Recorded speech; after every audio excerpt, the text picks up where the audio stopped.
It's a new year, so how about a new look for you? There is so much new technology in the field of facial plastic surgery and so many different ways we can feel great about our appearance. But you do want to work with a highly skilled doctor and reputable practice. Cosmetic facial surgeon Dr. John Fezza from the Center for Sight is here to talk about the many options available. Happy New Year, doctor. Thank you. Happy New Year and happy holidays. Well, you know the phrase, new year, new you, but new face. New face, it's important. This has a lot to do with self-esteem. So let's talk about the biggest change maker, a facelift, and some of the things that people ask you that the rest of us are dying to know. Sure. You know, great way to start because I've been in practice now for 26 years at Center for Sight, and my passion is to make people look as good as they feel, and doing facelifts are a prime way to do that. As we age, there's certain conditions that we always see that are consistent. We get jowling of the face that obstructs the jawline, fullness underneath the chin, and that sagging of the lower face and changes around the eyes really tell our age. And a lot of times we want to look as good as we feel. So facelifting has evolved like many things in life. And what I used to do years ago, and as my father had taught me years ago, he was a surgeon, my mom was an artist, a sculptor. Whoa. So to me, this is the perfect field. I'm passionate about it. This is a melding of art and science, and I love what I do. But the goal is really a natural and a conservative result. I want to make people look like they had nothing done, but they look like themselves, and that's really important. So what's evolved in facelifting? One is technique. There's something called deep plane facelift. It's become a buzzword on the internet, probably on Instagram. And what it entails is a newer way that's evolved to create a more natural, longer lasting lift. That means that when we lift, we're not just tightening the skin. We understand that aging is really interesting.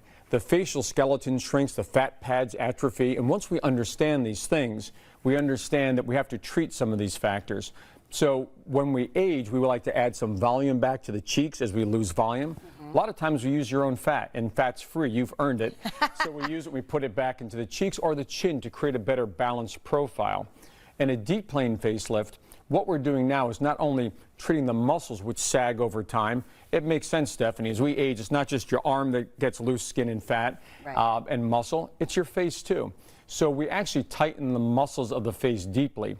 And in doing that, we release the ligaments. The ligaments are little attachments from your bone to your skin. And as we age, they become tautic or loose. So what we didn't do in the past is release those ligaments. Now we do.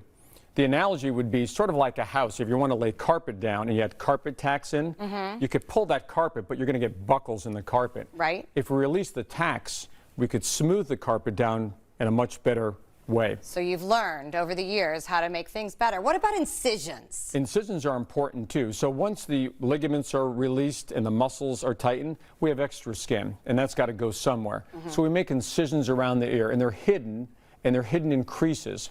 Some of the incisions, which I don't use, come in front of the ear, and they're visible, so I don't use those omega incisions. Mine are hidden in back of the hairline, in front and in back, and then they curve inside this little knot in your ear called your tragus. Because we could hide the incisions around the ear, they're really hard to see. They allow access to the muscles, to the fat, and then allow us to close with fine little stitches. I've learned over the years that we use fine stitching, we don't use staples. There's certain shortcuts you just don't want to have. So this is an art, like my mom was an artist. We want to make this really as beautiful as possible. Well, let's look at your artist's work, because you provided some before and afters that speak for themselves. Tell us about the concerns this woman had and the adjustments you made. Yeah, I love this because this is going down memory lane. I've done several thousand facelifts since I've been at Center for Sight in the last 26 years. And I've published extensively. I did a study, the first one in the literature, on deep plane versus regular SMAS, and that's published along with other work. And this brings me back because this particular patient was a grandmother, and she was unhappy because she felt like her grandkids perceived her as being older. She had some jowling, you could see, some fullness under her chin, and her eyes were a little crowded and weren't as bright as they should be. After a facelift, a deep plane facelift, and neck lift, because we do face and neck together, you could see the appearance of the face, and in this patient too. The face becomes, on a front view, more square, less heart-shaped. On a profile, we use that nice definition. So all these patients, really show the same thing. You can see on this patient, on a frontal view, more of a heart-shaped face, less jowling, less downturn of the mouth. Right. The neck looks better. Definitely. We look on a profile, we can see the profile better. And if you saw the patient before, we make a lot of analogies. Analogy to a house is that basically your facial structure, your bones, are the foundation. We build on your foundation to recreate that heart-shaped face in a female and a good profile. So that's important. But just like your house needs a paint job, the paint doesn't affect the foundation, your skin needs something. So we do a lot of laser peels with a facelift. The laser peel helps the external part of the skin, and it really is synergistic with a facelift. Then we do a lot of eye work, upper and lower lid blepharoplasty. Your average facelift takes a little over 2 hours under propofol anesthesia, and it's no breathing tube, just an IV with oxygen in your nose. And then we do the eyes after the lift at the same time, and some laser, and occasionally we'll do a brow lift too.